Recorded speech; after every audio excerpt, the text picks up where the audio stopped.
अस्सलामुअलैकुम दोस्तों, मेरा नाम डॉक्टर लियासगर है और आज की इस वीडियो में हम डिस्कस करने जा रहे हैं पीएमसी की तरफ से अपलोड करदा प्रैक्टिस एमसीक्यू जो कि पीएमसी की वेबसाइट पे अपलोड किए गए हैं। याद रहे ये तमाम एमसीक्यू पीएमसी की तरफ से पेड है, यानी आप पैसे पे करेंगे तो ये पेपर क्या होता है, ओपन होता है। तो हम उन तमाम एमसीक्यू को इंशाल्लाह हमारी कोशिश है कि हम डिस्कस करने जाएँ। तो आज ही हमारा लेक्चर नंबर 4 है जिसमें हम एमसीक्यू नंबर 61 से आगे हम डिस्कशन करने जा रहे हैं।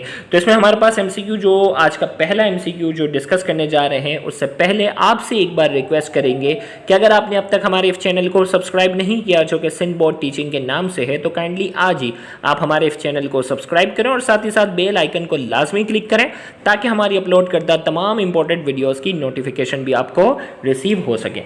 तो आइए एमसीक्यू नंबर 61 में कहा जा रहा है, what does NADPH2 provide during photosynthesis. Photosynthesis के दौरान NADPH2 क्या प्रोवाइड करता है। तो ये बाकायदा बायो एनर्जेटिक्स का जो है वो सवाल है। इसमें हमारे पास जो है वो क्या करता है, वो इलेक्ट्रॉन ट्रांसपोर्ट चेन के अंदर अहम किरदार अदा कर रहा होता है, इलेक्ट्रॉन को एनर्जाइज करने का काम करता है। तो इसका करेक्ट आंसर हमारे पास जो है वो ऑप्शन ए है। नेक्स्ट है, catalyst that increase the rate of biological chemical reaction are called. भाई वो कैटलिस्ट जो बायोलॉजिकल केमिकल रिएक्शन की रफ्तार को बढ़ाने में काम आते हैं उन्हें क्या कहते हैं, एंजाइम्स कहते हैं। बहुत ही आसान MCQ. Next, which of the following evidence of a common ancestor. भाई इनमें से जो है वो क्या सबूत मिल रहा है, कॉमन एंसेस्टर यानी एवोल्यूशन की बात हो रही है। भाई एविडेंस ऑफ एवोल्यूशन है ना, अब हमें बताना है कि इनमें से कौन सा एविडेंस है जो कॉमन एंसेस्टर यानी एवोल्यूशन की फेवर में।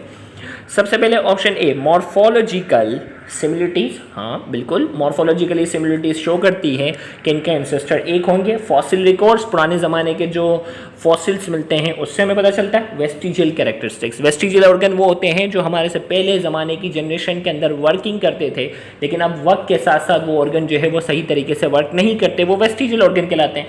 तो वेस्टिजियल कैरेक्टरिस्टिक्स भी क्या करते हैं, सपोर्ट करते हैं। तो इसका करेक्ट आंसर हमारे पास जो है वो D, all of this is the correct answer. Next हमारे पास है, how is the ATP molecule use by the cell. भाई एटीपी मॉलिक्यूल जो है ना, जो कि माइटोकॉन्ड्रिया प्रोड्यूस कर रहा है, सेल इसको कैसे इस्तेमाल करता है। ए में कहा जा रहा है synthesis of complex compound, complex compound बनाने में काम आता है। एक्टिव ट्रांसपोर्ट में काम करता है। मस्कुलर कॉन्ट्रैक्शन इनमें काम आता है। इसका करेक्ट आंसर है डी, ऑल ऑफ दिस जो है वो एटीपी जो है वो सेल इन तमाम चीज़ों में क्या करता है, इस्तेमाल करता है। नेक्स्ट है, in molecule such as glycine the function of R group of amino acid is replace by. भाई ग्लाइसिन के अंदर जो है ना, भाई अमाइनो एसिड का जो जनरल फॉर्मूला है उसमें आर जो अल्काइल ग्रुप है, अगर हम ग्लाइसिन की बात करते हैं, अगर आर की जगह एच आ जाता है, आर की जगह क्या आता है, एच आता है, वो ग्लाइसिन बनता। आर की जगह अगर CH3 आता है तो एलिनिन बनता है। आर की जगह CH2OH आ जाता है तो सीरीन बनता है। ये तीन एग्जाम्पल जो है वो सिंधबोर्ड के अंदर बाकायदा शामिल है। भाई अगर आर की जगह एच आ रहा है तो ग्लाइसिन, ग्लाइसिन सबसे छोटा अमाइनो एसिड है। अगर आर की जगह CH3, देखो अब दो ऑप्शन भी सेम रखे हैं, CH2 जबकि CH3 है। आर की जगह CH3 आ जाए तो आपका आंसर होगा एलिनिन। अगर आर की जगह CH2OH आ जाए तो आपका आंसर होगा सीरीन। ये तीन एग्जांपल जो है वो दी हुई जो कि याद रखना।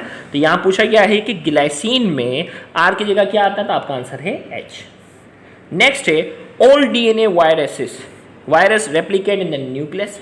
भाई DNA जो है ना, all DNA virus replicate in the nucleus. जितने भी DNA वायरस हैं वो DNA के अंदर रेप्लिकेट करते हैं। ऑप्शन ए में कहा जा रहा है यस ऑल, सबके सब। बी में कहा जा रहा है नो, ऐसा नहीं है। सी में कहा जा रहा है यस बट सम एक्सेप्शन, हाँ लेकिन कुछ एक्सेप्शन है। डी में कहा जा रहा है दे रेप्लिकेट इन द साइटोप्लाज्म। तो इसका करेक्ट आंसर सी ही है, यस करते हैं, लेकिन कुछ एक्सेप्शनल वायरस भी होते हैं। तो सी से करेक्ट आंसर। वरना क्या हो जाता, नो अगर कहते तो बी और डी दोनों क्या हो जाता, सेम हो जाता। अगर आप नो कह रहे हो, अगर आप मानते हो कि सारे साइटोप्लाज्म में है, तो इसका आंसर सीधे सीधे नो भी उसकी फेवर में आ जाता। तो C is the correct answer. Next है, what type of plastid aid in pollination. Pollination में कौन हेल्प करता है, आपको मालूम है, क्रोमोप्लास्ट। फोटोसिंथेसिस में कौन हेल्प करता है, क्लोरोप्लास्ट। ल्यूकोप्लास्ट का काम क्या होता है, स्टोर फूड। ये तीन याद रखिएगा, पॉलिनेशन में क्रोमोप्लास्ट, फोटोसिंथेसिस में क्लोरोप्लास्ट और ल्यूकोप्लास्ट जो है वो फूड स्टोर करता है। तो यहाँ पॉलिनेशन की बात है तो A is the correct answer, chromoplast. Next है, a human female produce how many oocytes in each of her ovary. हर ओवरी के अंदर ह्यूमन फीमेल जो है वो कितने oocytes जो है वो प्रोड्यूस करती है। तो इसका आंसर क्या है, 2 lakhs। ये बाकायदा जो है वो बुक है ना, बुक के अंदर बाकायदा ये क्लियरली बुक की लाइन है। नेक्स्ट हमारे पास है myoglobin present in muscle of human body is breast protein. Myoglobin जो है ना इंसान के जो मसल्स के अंदर पाया जाता है, मायोग्लोबिन जो कि मसल को रेड कलर दे रहा होता है, वो प्रोटीन की कौन सी एग्जांपल है? वो टर्शरी प्रोटीन की क्या है एग्जांपल? इसका करेक्ट आंसर हमारे पास सी है। Next one, the M line is a part of cytoskeleton that stabilize each. M line जो है ना वो सार्कोमेयर को स्टेबलाइज करने के लिए काम आती है। The M line is a part of cytoskeleton, cytoskeleton का पार्ट है दैट स्टेबलाइज ईच सार्कोमेयर। ये जेड लाइन के बिल्कुल पास ही होती है और सार्कोमेयर को स्टेबलाइज करने का काम करती है। इसका करेक्ट आंसर सी है। नेक्स्ट है, What type of the phase is a T2 phase. भाई T2 फेज जो है वो किस कैटेगरी में आता है? Single stranded DNA phage, single stranded RNA phage, double stranded DNA phage, double stranded RNA phage. तो ये किस कैटेगरी में आता है? Double stranded DNA phage. Double stranded DNA virus जो है ना इस कैटेगरी में आता है। C is the correct answer. Next हमारे पास है the cluster of pouches open from the alveolar duct is known as. भाई एल्वियोलर डक है ना, रेस्पिरेटरी सिस्टम वाला पार्ट पढ़ते हो। एल्वियोलर डक के पास बहुत सारे पाउचेस होते हैं, बहुत सारे पाउचेस लाइक स्ट्रक्चर होते हैं। उन्हें क्या कहते हैं? उन्हें हम कहते हैं alveoli. These are the site of gaseous exchange, यहीं पर गैस एक्सचेंज होती है। Next, unlike eukaryotes, prokaryotes have no membrane bound organelle. How then are prokaryote able to generate energy? भाई यूकैरियोट है ना, अनलाइक यूकैरियोट की तरह prokaryote have no membrane bound organelle. इनके पास मेम्ब्रेन बाउंड ऑर्गेनेल नहीं है। मिसाल के तौर पर माइटोकॉन्ड्रिया जिसे पावर हाउस ऑफ सेल कहता है, ये तो है ही नहीं। How then are prokaryote able to generate energy? वो एनर्जी कैसे जनरेट करते हैं? ए में कहा जा रहा है prokaryote do not generate energy. वो एनर्जी जनरेट नहीं करते तो जिंदा कैसे रहेंगे? ये तो हो नहीं सकता। प्रोकैरियोट प्रोड्यूस एनर्जी या फोटोसिंथेसिस। भाई प्रोकैरियोट जो है वो फोटोसिंथेसिस के जरिए जो है वो एनर्जी प्रोड्यूस करते हैं। फोटोसिंथेसिस के जरिए एनर्जी प्रोड्यूस नहीं होती, फोटोसिंथेसिस के जरिए फूड तैयार होता है, ये भी नहीं है।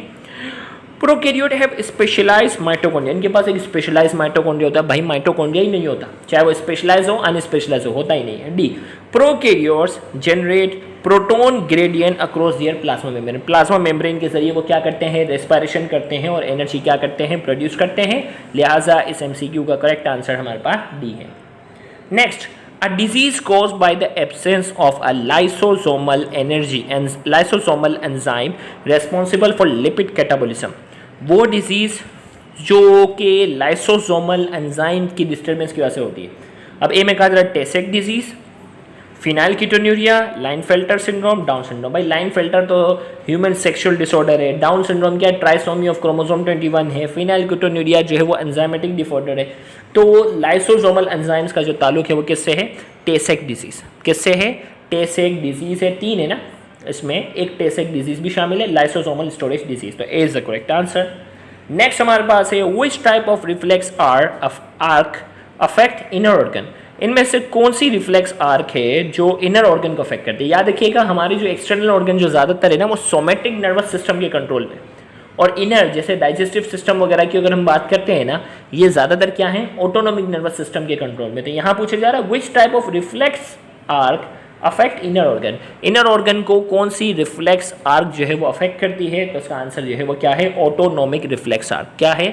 ऑटोनोमिक रिफ्लेक्स आर्क जो है वो इनर ऑर्गन को क्या कर रही होती है? अफेक्ट करेगी। अगर एक्सटर्नल की बात होगी तो सोमेटिक जो कि हमारे कंट्रोल में है। Next, the most important function of troponin. Troponin का फंक्शन क्या है?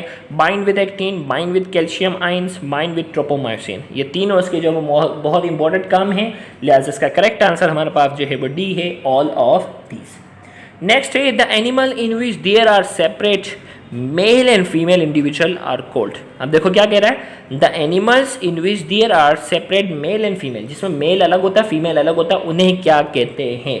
तो यहाँ आंसर गलत दिया, पीएमसी ने ये आंसर गलत दिया। हर्मेफ्रोडाइट। यार हर्मेफ्रोडाइट तो ऐसे जानदार होते हैं एक ही जानदार में मेल और फीमेल ऑर्गन दोनों पाए जाते हैं, ये तो हो नहीं। वो जानदार जो है वो क्या है? यूनिसेक्सुअल। यूनिसेक्सुअल में क्या होगा? या तो वो जानदार मेल होगा या वो क्या होगा? फीमेल होगा। जैसे इंसान, ये जो जितने भी मेमल्स वगैरह और ये सब है ना, ये यूनिसेक्सुअल की कैटेगरी में आते हैं। तो लिहाजा ये पीएमसी की तरफ से जो आंसर दिया गया है वो गलत दिया गया है।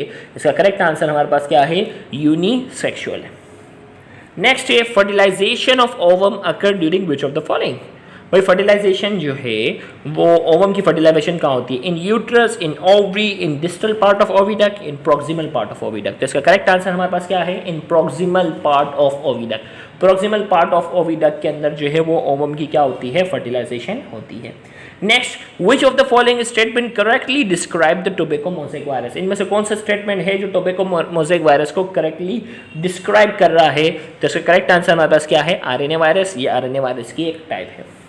Next, normal human blood is about. अब देखो ये सवाल जो है इसका ना कोई सर है ना पैर है। Normal human blood is about, अब कह रहा है 15 ml पर 100 ml ऑफ ब्लड, 19.6 ml पर 100 ml ऑफ ब्लड, 20 ml पर 100 ml ऑफ ब्लड, 200 ml पर 100 ml ऑफ ब्लड। अब इसमें ना कोई सर पैर है ना कुछ है। ये सवाल जो है वो आधा उन्होंने पता नहीं कहीं से उठा लिया है। अब इनको खुद ही नहीं पता कि पूछना क्या चाह रहे हैं। तो ये जो हमने गूगल पर सर्च किया कि यहाँ ये 19.6 ml पर 100 ml ऑफ ब्लड का क्या सीन है? ये ऑक्सीजन कैरिंग कैपेसिटी की बात हो रही है। किसकी बात हो रही है? ऑक्सीजन कैरिंग कैपेसिटी की बात हो रही है। 19.6 ml of oxygen, 100 ml of blood जो है, 100 ml ऑफ ब्लड कितनी ऑक्सीजन कैरिंग कैपेसिटी है उसके बाद? 19.6 ml of oxygen. 19.6 ml of oxygen को वो कैरी करने की क्या रखता है? सलाहियत रखता है बाकायदा। वरना इस सवाल में ना कोई सर ना पैर ना कुछ समझ ही नहीं आ रहा कि वो कहना क्या चाह रहे हैं, क्योंकि आधा सवाल इन्होंने कहीं से मिस कर दिया। जैसे वहाँ था ना इंग्लिश में, पैसेज ही हटा दिया और उस पैसेज के सवाल पूछे जा रहे हैं कि इस पैसेज में ऑथर क्या पूछना चाह रहा है, और ऊपर जो पैसेज देना चाहिए वो पैसेज इन्होंने टाइप करना ही भूल गए थे। तो ये थोड़ी सी एक प्रॉब्लम आ रही है। यहाँ इनके सैम्पल क्वेश्चन में भी यहीं से पता चल रहा है कि ना ये लोग कोई प्रूफ रीड कर रहे हैं, ना कोई स्टैंडर्ड सवाल ये लोग अपलोड करने की कोई सलाहियत में है। अल्लाह ही रहम करे फाइनल पेपर किस टाइप के ये लोग देने जा रहे हैं। Thank you very much. अल्लाह हाफिज़।